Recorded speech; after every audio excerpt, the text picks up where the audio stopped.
In today's courtroom showdown, tensions ignite as professional decorum crumbles under personal accusation. One attorney stands accused of lying in public filings, a career-ending claim in the legal world.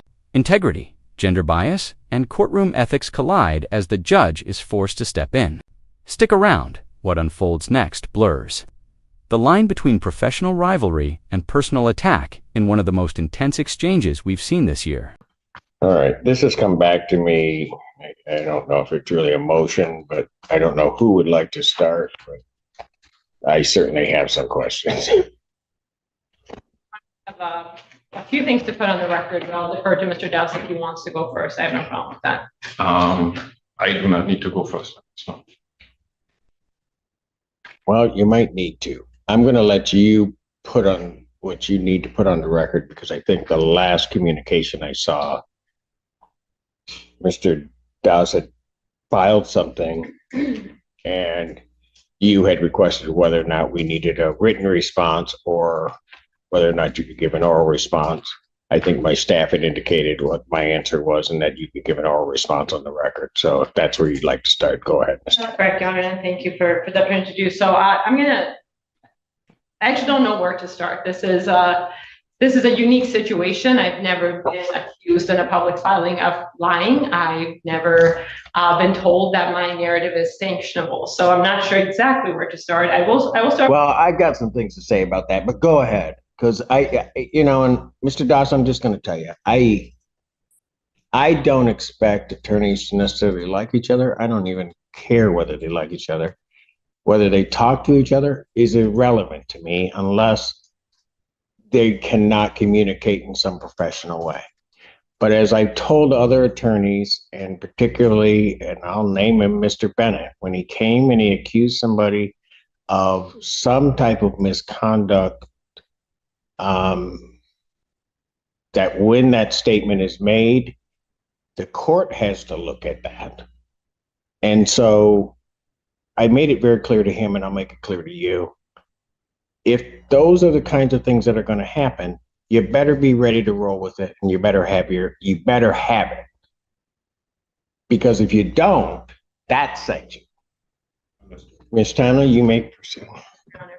Your Honor, as counsel knows, and I think everyone in this room is aware, within this profession, what you're witnessing here is more than a disagreement, it's a battle for credibility. In the legal profession, reputation is currency.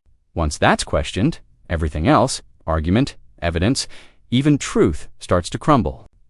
Notice how the prosecutor appeals to professional integrity and past conduct. That's a deliberate move to remind the court that character counts as much as case law. But here's the twist.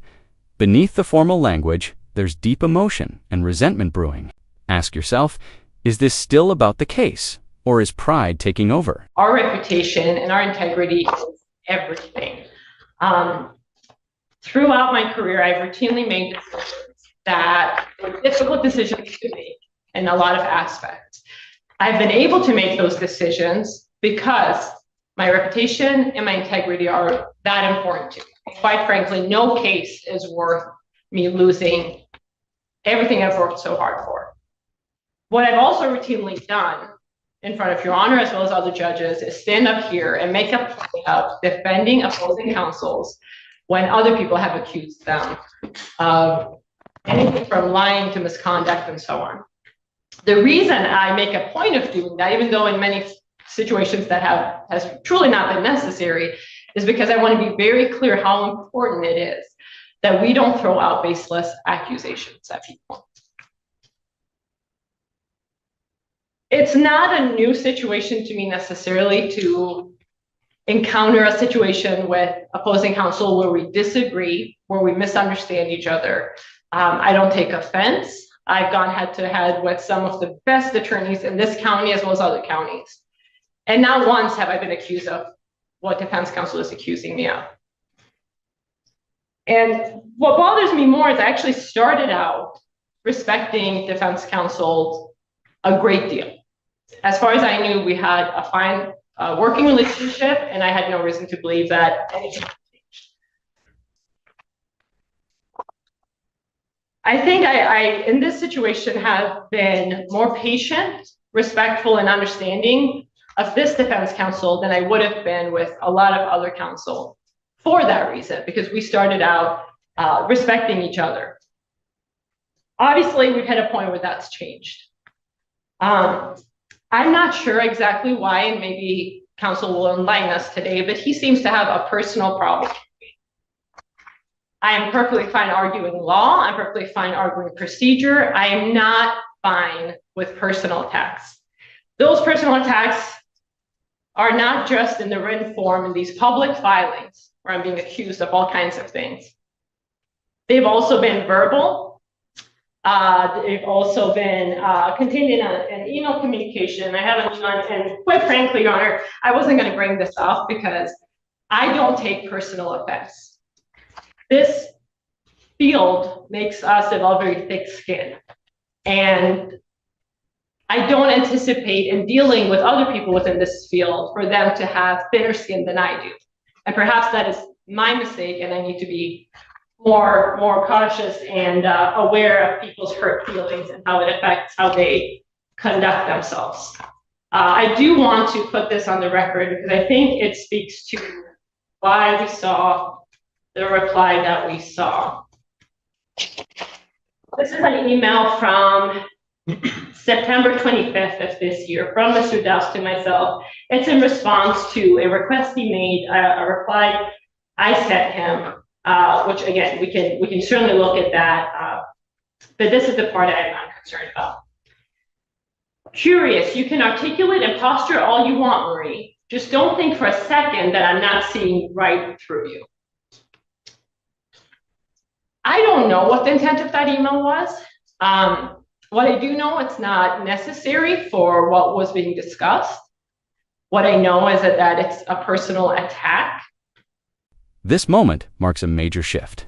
When she calls out gender bias, men treating female attorneys differently, the tone of the courtroom changes completely. This isn't just about law anymore. It's about power dynamics and respect in a profession still grappling with equality. By naming it openly on record, she forces the issue into public scrutiny. Viewers, what do you think? Was this a brave stand for fairness or a risky escalation in an already volatile courtroom? So I'll just leave it at that. I'll leave it at that. It's not lost on me that unfortunately we live in a society where people who are privileged in certain ways, and specifically being male, think that they can address female attorneys a certain way that differs from how they would address male attorneys. I do this job not expecting to be treated any differently than my male colleagues. I advocate just as strongly as my male colleagues do. Anything less than that would be ineffective. What I don't expect is to get the treatment I'm getting right now from defense counsel based on being female. And that's exactly, I'm just going to call it out, that's exactly what it is. I highly doubt that any of my male colleagues from our office would have been treated the way I've been treated by defense counsel. And even though I probably shouldn't be shocked at this point, having done this job as long as I have, I truly am. Because in working with many different male, female counsels of all backgrounds, this is the first time it's risen to this level. And that's saying something. What's even more concerning to me is that it was done in a public filing. Now, I realize, and I've come to understand that defense counsel's feelings were hurt by what he seems to believe is attitude for me or my treatment of him. I have not treated him any differently than I would treat any other counsel. I've conducted myself in a professional manner when I could. There are times where we have very intense discussions, and that's not out of any kind of intent to offend anyone. I'm quite shocked that defense counsel is as offended as he is by me and the job I've been doing. I was also shocked to read what he wrote. My hope is, because I try to get— Are you talking about what, and I don't mean to interrupt you, but you're talking about what he wrote in his response? In the reply, specifically in paragraph 5.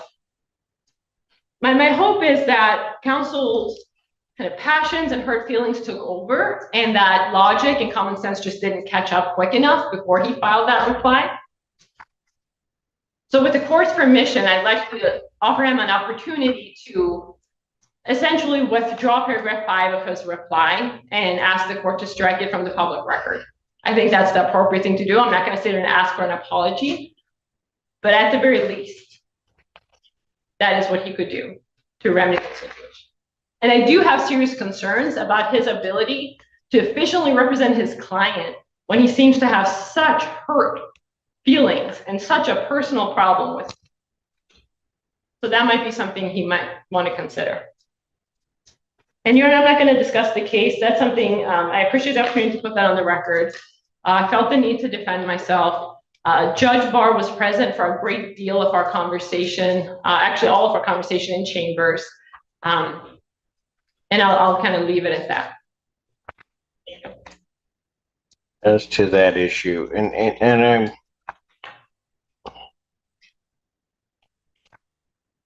I great hesitation in saying this, and certainly Mr. Duss, you can respond if you want to that. When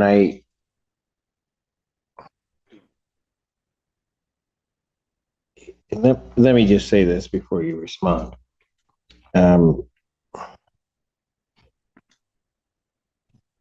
I've read over the years a number of your pleadings, both from you and both from those in your office. I'm trying to be careful in the way that I put this. What I read when I received that,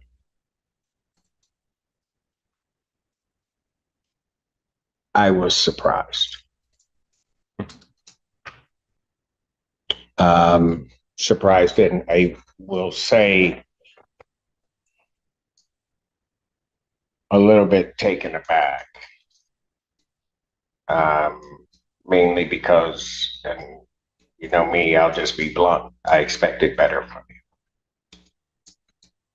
So, and I say that not with any thought as to how I would rule on this issue, because that wasn't really what was playing into my mind.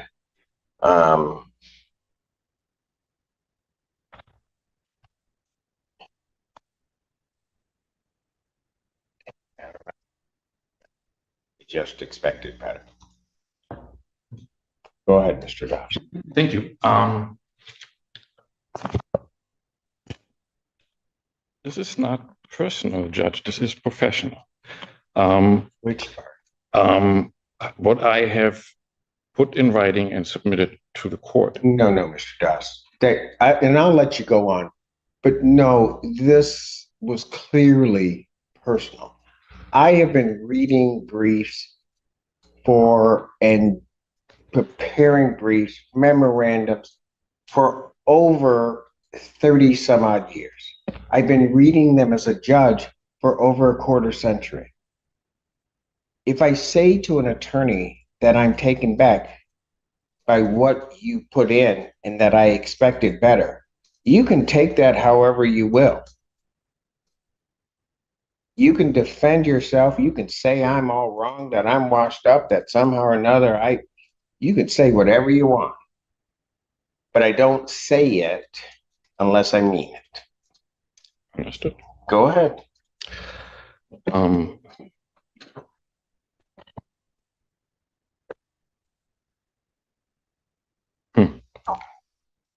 Well, I'm an honest man. Ms. Tanner is quite skilled at doing one thing and then portraying it as something else. On September 23rd in chambers with Judge Bauer, she brought up a legal issue for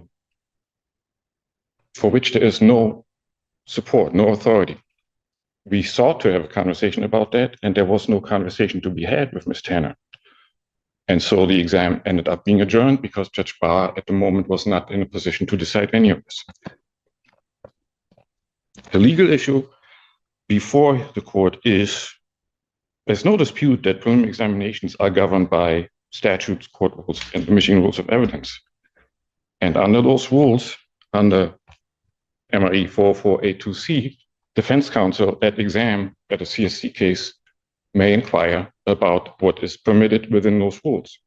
The proposition before the court is raised at the last occasion is that for defense counsel to elicit evidence under that rule at exam, there first has to be a motion and offer of proof.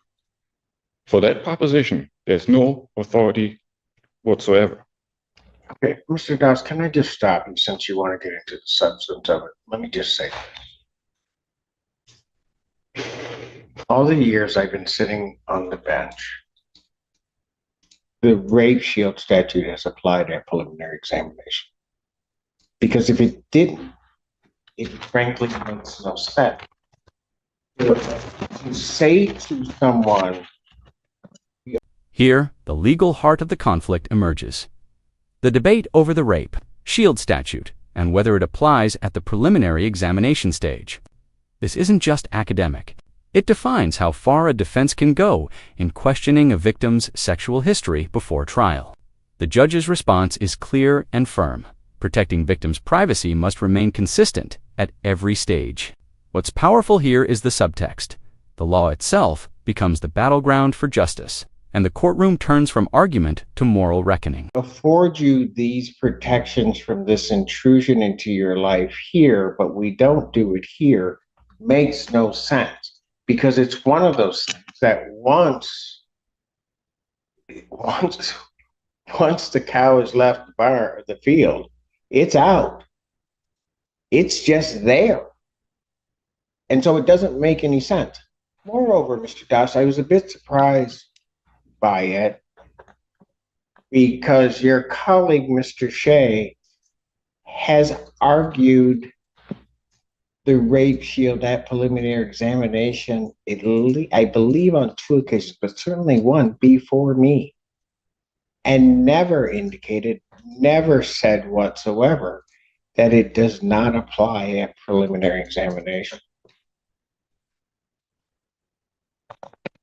Go ahead. Well, the authority that there is on that issue is to the contrary. I believe it, I put it in writing. I provided the court with the authority. What in fact I did was, I did not submit an advocacy piece. I did not, I'm not asking anything of the court. I'm not trying to convince the court of anything. I advised the court on what the law is. I believe I was well within the rules on going about it in that way.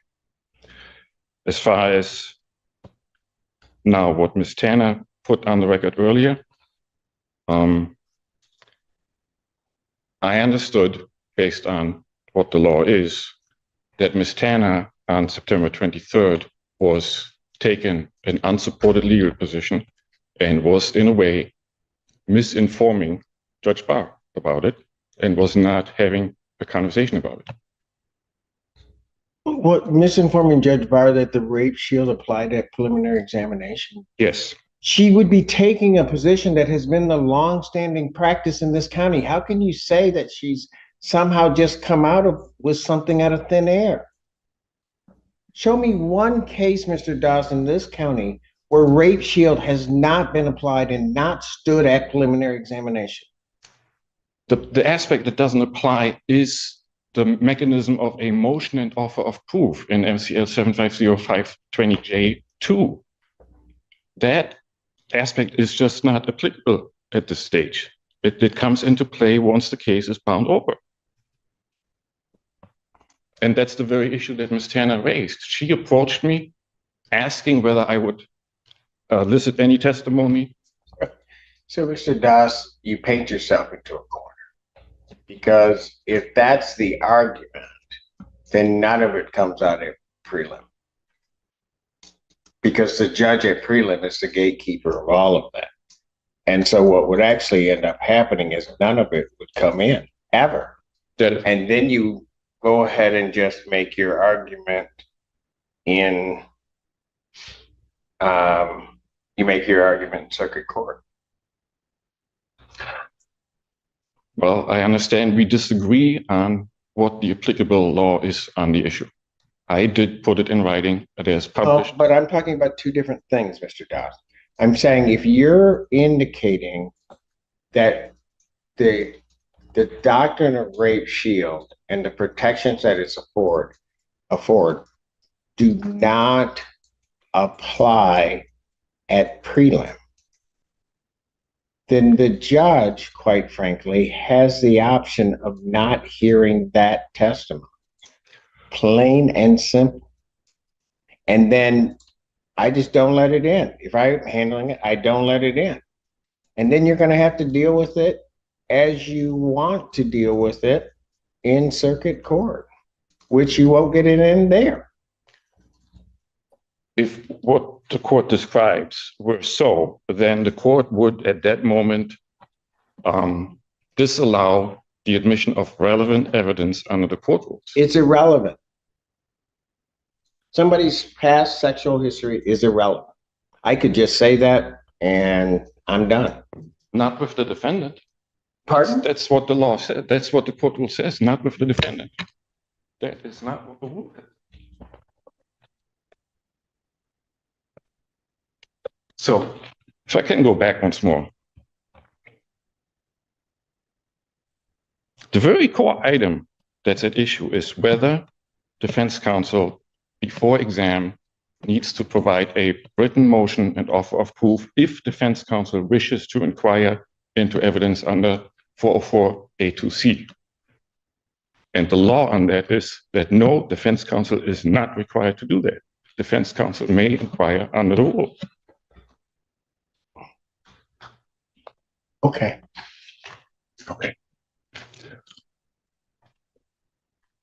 And if the judge says, I need a motion before you do it, what do you then answer?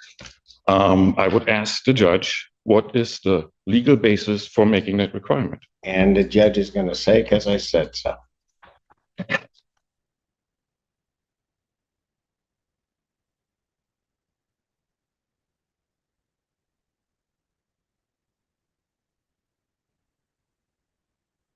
I am hearing that, and yes, I am greatly at odds with it because there's no legal basis. Maybe that's the for that reason requirement. you wear the robe and you don't.